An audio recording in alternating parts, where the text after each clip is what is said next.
भावपूर्ण श्रद्धांजली. कैलासवासी ॲडव्होकेट बाळासाहेब विठोबा कोते पाटील यांना गुरुवार दिनांक 12 डिसेंबर रोजी देवाज्ञा झाली असून त्यांचा दशक्रिया विधी शनिवार दिनांक 21 डिसेंबर 2024 रोजी राहत्या घरी सकाळी 9 वाजता होणार आहे. सदर प्रसंगी परमपूज्य गुरुवर्य महामंडलेश्वर काशिकानंदजी महाराज सरस्वती यांचे प्रवचन होईल. शोकाकुल पुष्पलता बाळासाहेब कोते, पत्नी भागवतराव विठोबा कोते, भाऊ प्रशांत भागवतराव कोते, पुतणे महेंद्र बाबूराव कोते, पुतणे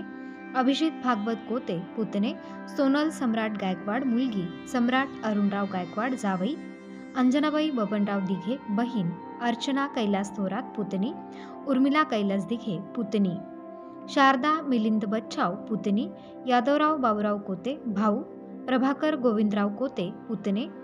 डॉक्टर रमेश गोविंदराव कोते, पुतणे कैलास गोविंदराव कोते, पुतणे दिलीप गोवर्धन कोते, पुतणे रवींद्र गोवर्धन कोते, पुतणे